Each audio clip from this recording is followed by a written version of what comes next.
I'm going to be reading an article from Infowars. Bombshell leaked documents from Kamala Harris advisors reveal plot to kill Elon Musk's X slash Twitter. Um, Internal documents from the UK's Centre for Countering Digital Hate leaked by a whistleblower reveal a plot to kill Elon Musk's Twitter platform with a harassment campaign targeting advertisers. Um, the CCDH is an anti-disinformation non-profit activist ally of Prime Minister's and Keir Starmer's Labour Party, a messaging vehicle for far-left think tank Labour Together. The Disinformation Chronicle published the CCDH's internal monthly planner showing their objective is to kill Musk's Twitter through regulatory action in the EU and UK dating back to March 2024. To be honest, I don't know how the hell they're going to pull that off. The only way they're going to be able to pull that off, in my opinion, is just to get rid of free speech and freedom of expression, freedom of speech in general. I don't. That's pretty much the only way they're gonna. It's only gonna happen because X is obviously privately owned. Um, these CCDHN documents are particularly important because Labour Together political operatives have been teaching election strategy to Democrat presidential selectee Kamala Harris and her running mate Governor Tim Walz, prompting Politico to call Labour and the Democrats sister parties. Oh, fuck's sake.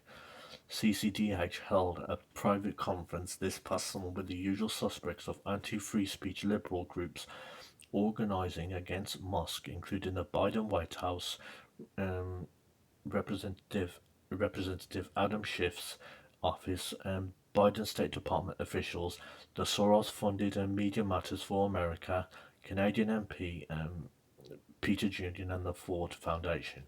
And the think tank strategy involves targeting X platforms advertiser revenue with pressure campaigns and coordinating with the Democrats to draft broader regulatory legislation aimed at combating online misinformation.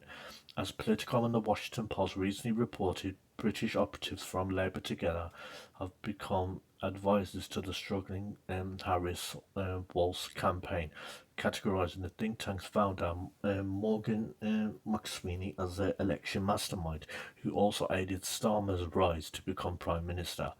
Well, the thing is, I tell you something now. In the next election, he's not gonna win the re-election.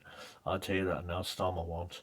The new British government also believes that a Harris defeat would leave Starmer alone as the keeper of the centre-left flank, and in worrying isolation as the Grand Atlantic Alliance's last hope, on top of providing election strategy. Over 100 current and former Labour staffers have begun knocking on doors for Harris this summer, drawing howls from Trump's surrogates such as Sebastian Gorka, who called it a bloody outrage.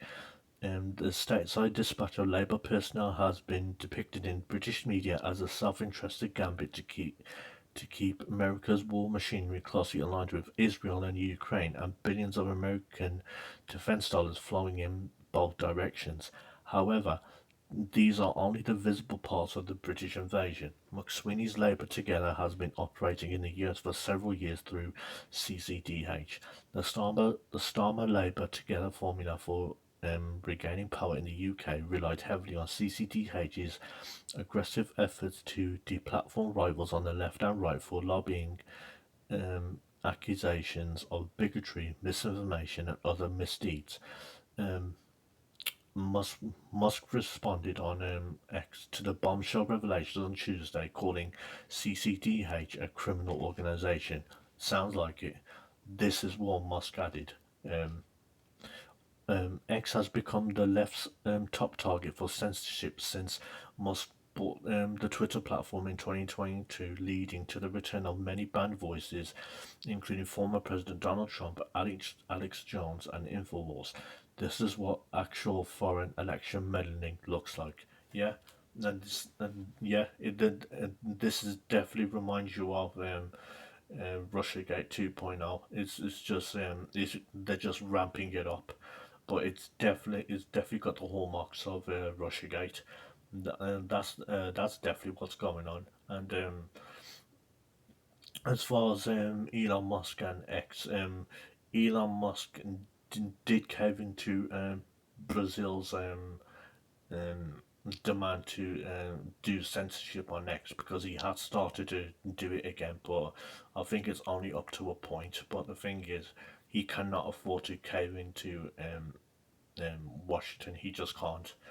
Um, anyway, let me know in the comments, and thanks for watching, and I'll see you soon.